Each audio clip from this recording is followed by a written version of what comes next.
Tom Strong and his Phantom Autogyro, Issue 10.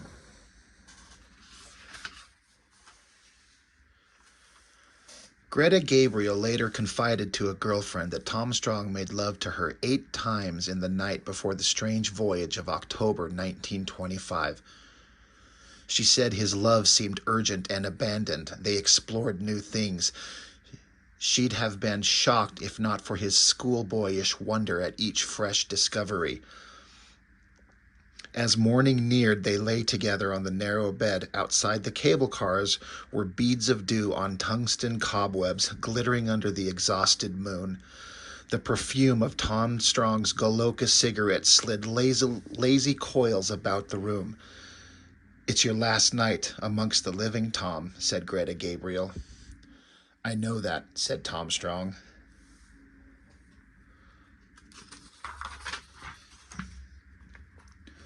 The long, dawn-lit Millennium streets seemed sharper that morning when he drove to the laboratory of the late Foster Parallax and Fingal, Foster's grieving adolescent son, with Greta's still scent rich on Tom Strong's face, his hands, and skin. Fingal was waiting nervously when Tom Strong's automobile engine shuddered to a halt at the far side of the Parallax family's small private airstrip on Millennium City's margins, out beyond Thermodynamic Avenue. As the science marvel's hand-tooled leather boots stepped down upon the wind-scoured tarmac, the young scientist was already hurrying towards him, chattering excitedly, voice high and animated. "There, Tom, what do you think?" Upon the flat, weed-cracked expanse stood the device Tom was here to test, the last invention built by Foster Parallax before his death that previous summer. It was a necrogyro, meant to penetrate the half-dimension of the dead itself. "What do you think?" repeated Fingal, as Tom Strong tried out the modest cockpit. "Start her up," Tom replied. As its cryptic engine stirred into an echolalic drone, the jungle-reared adventurer felt his peculiar craft begin to move, not up or forward into the material space surrounding him, but somehow deeper, further in amongst the onion layers of reality. The airstrip's lines froze to a pallid diagram, then melted. From above him, flickering rotor blades produced a downdraft, air as cold as chloroform that raised a dust of memory from the place, an ancient breath of gin and roses, motor oil and girls, pleasingly stale and faded. Vanished streets, forgotten awnings, misplaced faces, blurred together in the jet streams of his passing. And the voices of the unending swell of murmur. "2 sons dead now. I can't bear it. Hey, Jim, how about this weather? The Lord giveth, and the way she acts, you'd think she owned the place. It isn't right. A man ruined like that. Oh, Mary, Mary." On and on. "Interesting," said Tom, and traveled into the shifting, half-remembered city of the dead. The translucent buildings flickered between fresh-built and long-ruined versions of themselves, became, in a glittering moment, the structures that had preceded them. They had been raised after they themselves were dust.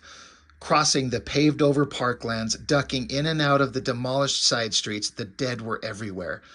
Like the vaporous city that surrounded him, they too changed their appearance by the second, one instant shuffling ancient and the next careening children. Grimly, the technological titan fixed his concentration on the single vanished place and time and face he wished to find within that nebulous mosaic of the missing. The Copernicus Club on Lower Furnace Street in 1896. It was a meeting place for the Old Town small complement of scientists. Foster Parallax, Niles Camphor, Dr. Nancy Savine, Susan Whitaker, Sinclair Strong. The club and its surroundings were, it seemed to the adventurer, composed of nothing, save an aggregate of memory notoriously unreliable and unsafe footing. He must not, he understood, dismount from this machine. Subduing rational instinct, he steered the device at the establishment's facade, which melted to a lurid steam before him, passing through the outer wall. He crossed the thick carpeting that seethed with arabesque amongst gilt fittings glinting in the sumptuous umber of the lobby. All about him were the dead, the echoes of their conversation of ice chiming in ethereal glasses. Up ahead, Niles Camphor and Nancy Savine were trading confidences. Tom Strong wondered, gliding through the lobby wall into the club's main lounge beyond, if all he saw about him might not be impressions, after images left on the astral plane as silvery, as sensitive as photographic plates. Was the hereafter a dumb archive filled only with flickering cinematograph specters?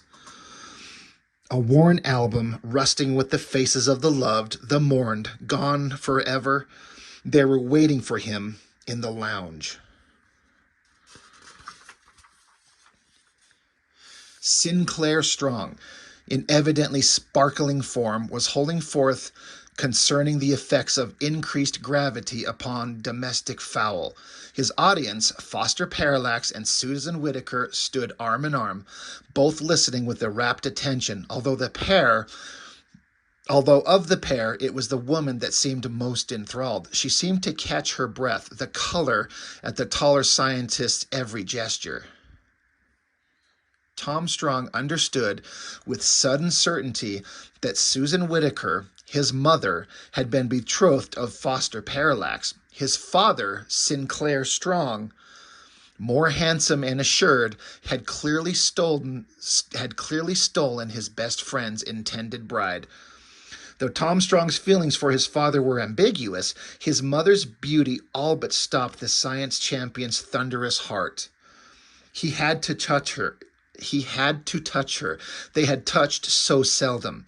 He stepped with trepidation from his craft. The floor beneath his heel, though given to uneasy shifts like sphagnum moss, seemed safe. He later reasoned that this action, much like the incautious dipping of a toe in shark-swarmed currents, must have been the stimulus that had attracted them. They came through the ceiling like a fall of howling, rattling crematorium ash. If the dead were only lingering psychic after-images, mere astral photograph impressions like his mother, nodding still and hanging on his father's every word, what were these? They screamed and yammered as they rushed about him, tearing at him with their brittle claws, their thoughts a monstrous flood of anger and resentment. Did me in, the bitches, never got an even break, and he unholstered his revolver. These shots would have had more effect on Smoke.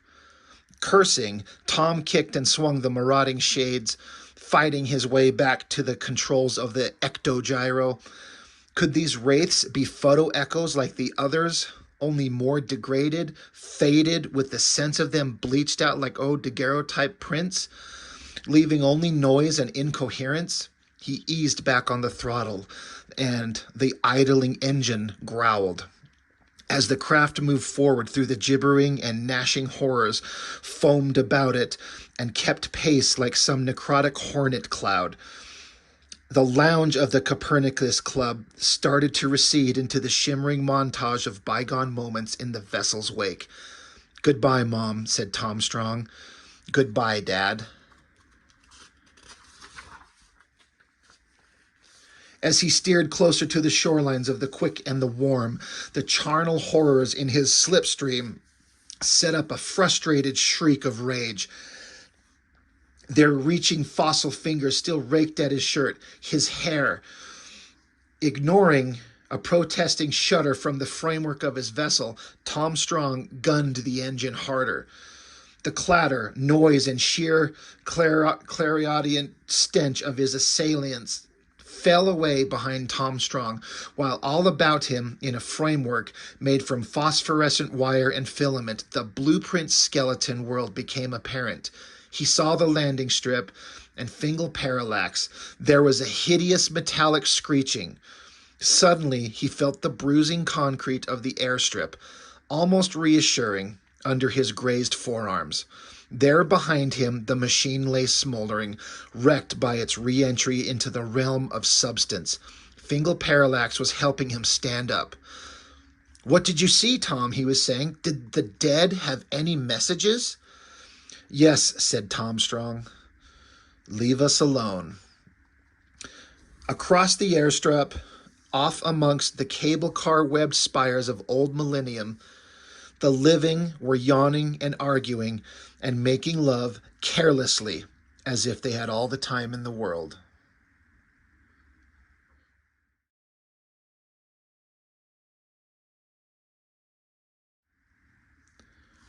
Hey, thanks for joining me on part 2 of issue 10 of Tom Strong. In the second chapter, we get to experience more crazy Alan Moore genius. In the middle chapter here, this whole issue is about Tom Strong traversing into alternate realities. In the previous story, he used this machine to travel to the land of the dead and got entranced by his mother and stepped off the machine, which he knew he shouldn't do. And once he stepped off the machine in the land of the dead, the spirits of the dead were trying to kill him and keep him in the land of the dead, and he barely escaped with his life. Very serious, very somber tone, very interesting. In this one, Tom Strong's in Funnyland. So he's here standing amongst all these cartoon characters. He's saying, "Great guns, I'm in a strange world with talking animals with unnaturally proportioned bodies." And there's this turtle saying, "Hey, brother, check yourself." So then, slightly before that, Tom is talking to his daughter. He's got this, like, he calls it a search board, but it's like a surfboard to surf the waves of alternate realities. He says, "I can ride the quantum foam and surf the collapsing probability waves into other realities." He says, "Wish me luck, and whatever you do, not a word about this to your mother." And then suddenly, boom, he's transported to this, like, cartoon world. And he's trying to see if he can still be in communication with his daughter, and he's not, but he just keeps talking to record, make an official record. But he says the atmosphere is around Earth normal, but the light and color seem richer, brighter. The terrain slightly rubbery. It must be hard to walk without bouncing. He says, "I'm in a woodlands. The vegetation's vaguely terrestrial, but it's like simplified or something. The texture of everything is smooth and more plastic. The trees seem to have been sculpted into humanoid faces, which suggest the presence of intelligent life." And then suddenly, there's a voice that says, "Holy St. Bernard, that's the biggest shaved monkey I've ever seen." And the way he dresses up, of all the nerve. So Tom is suddenly surrounded by all these cartoon characters, just silly, like, animated things. So he's trying to just introduce himself, and this dog here, he's like, "Why, that big defoliated gorilla, he's making a mockery out of all we hold dear." So this angry turtle shows up and starts attacking him. All the animals start attacking him, so he starts fighting them off. A little bit of a struggle. But then suddenly, along comes this world's hero. It's Warren Strong. It's a Tom Strong, the version of Tom Strong in this reality. He's a giant bunny. So it's instantly, like, kind of ridiculous. I wonder what Chris Sprouse, the artist, thought of the script when he got this and realized that he's not just getting to draw awesome, fun comic book action hero stuff. He's drawing cartoon bunnies and rabbits and bears and dogs and frogs and chickens and whatevers. So he socks Tom Strong, and Warren Strong says, "That's right, you pink primate punk. The person your boss had you impersonate is Warren Strong, raised in a heavy gravity burrow by the evil vivisectionist science weasels." Okay. Tom's like, wait, hold on. I'm not your enemy. Now, if you don't calm down, he's like, "I'll turn you into a novelty pajama case. Understood?" And Warren's like, "Yeah, you could try that." And he says, "Incidentally, thank you for not grabbing my ears." And Tom's like, "That's okay." So soon they're sitting down talking, and they realize that they're alternate versions of each other on different worlds. So Warren Strong's like, "Well, that makes a kind of harebrained sense, and it works for me." He's like, "I assumed you're an enemy ruse." So Tom says, you have enemies even in a simple idyllic world like this? And Warren's like, oh yeah, of course. He's like, I was actually in the process of chasing one down. You want to come with? And of course, Tom's like, sure, let's do it. So Tom says, I take it I can trust your woodland friends to look after my search board. And Warren says, sure, at worst, they'll hide nuts in it.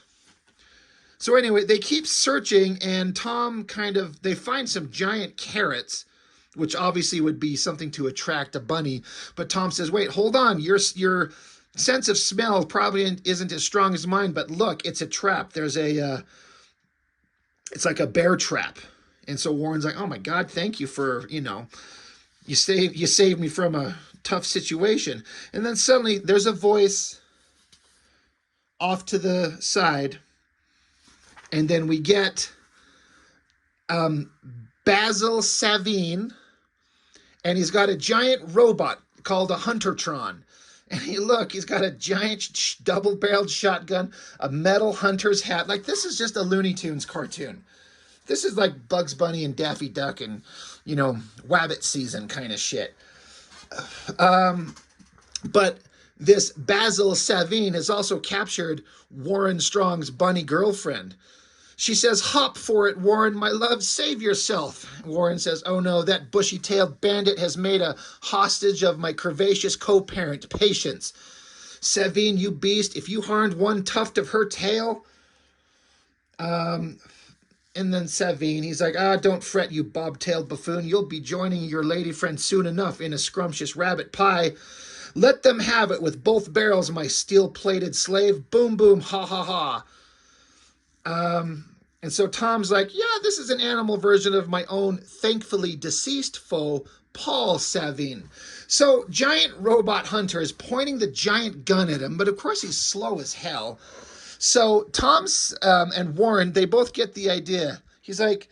Warren's like, we've got nothing to defend ourselves with except these runaway root vegetables. Tom says, I'm not sure I follow your reasoning, but I trust you enough. So basically, Tom and Warren pick up the giant carrots and stuff them in the barrel of the double-barreled shotgun so it backfires and blows away the robot. He says, there, your tin trapper's disabled, and you are definitely going in the doghouse, friend. And Basil Savine says, unhand me, you knuckle-dragging Neanderthal. Meanwhile, Warren is making sweet googly eyes at his girlfriend. He's like, Patience, honey, are you okay? She says, I am now that you're here, my lop-eared lover boy. So they basically, they defeated the bad guy, and they kind of have, kind words to each other. And, Tom bids them goodbye, and Tom returns to his own world. And so Tesla, his daughter's there. She's, Dad, you're back. Did something happen after you broke radio contact? What were your impressions of the dominant life forms where you were? And Tom just says, oh, sort of fuzzy. Like, it's so silly, but somehow Alan Moore makes it interesting. He's just leaning into the silliness of it, the absurdity, and the simple humor. And it works. It's crazy how good he is. So that's chapter 2. Chapter 3, it literally says, our story begins, about 10 minutes after our last one ended, because Tom returned from surfing the alternate realities on his little surfboard, and there it sits. Well, Tom takes off, and so Tesla, she's like, you know what? I want the surfboard. I want to go checking out the multiverse or something like that. So she jumps on it and activates it, bumps it up against a wall because she doesn't know how to use it, and suddenly a portal opens up, and out come multiverse versions of her. There's like a futuristic, apocalyptic world version, and then suddenly there's like a 60s era Mod Squad kind of spy babe. There's a Supergirl version of her comes through, and none of these girls get along. So there's conflict, and then suddenly there's a cowboy version, because off screen at the panel on the previous page says, holy Toledo gals, this is the darndest thing. It looks like that Indian medicine man's curse that carried me to Tess of the Tiger's jungle world has struck again. And so then this girl, who's Tess of the Tigers, she says, Two Gun Tesla speaks truly.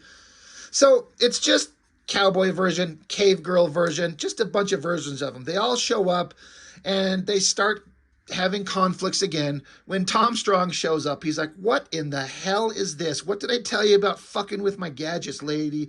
You're in big trouble. I exaggerated the dialogue there. Tom Strong would never cuss. He's too pure of heart. But now you've got all these alternate versions of Tesla there. You flip it over. Well, the fathers of all the girls have shown up.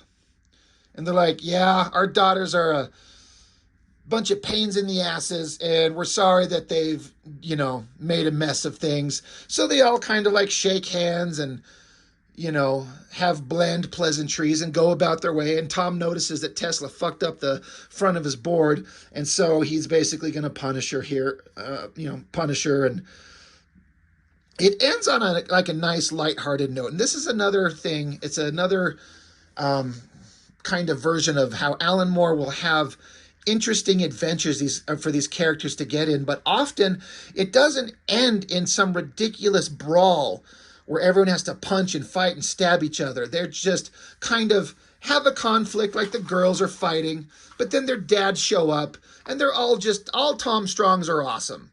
So they kind of meet, they grab their daughters, they shake hands, and they're on their way. And it's just a fun little whimsical, lighthearted adventure. And that's it for Tom Strong issue 10.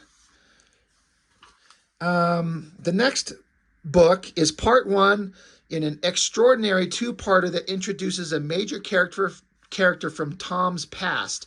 But is he friend or foe? Find out in the sure-to-be classic Strange Reunion. I remember this. Tom runs into an alternate version of himself called Tom Strange. And it's good books. Every one of these books is good. I'm not going through them as fast as I have been when I first started. And I need to I think I say this every time I do an issue of Tom Strong, that I need to get back on them, because every time I go through them, Alan Moore just impresses me with his genius, how good he is. So that's all I've got for now. Issue 10 of Tom Strong. Thanks for joining me. I really appreciate it. I'll see you next time.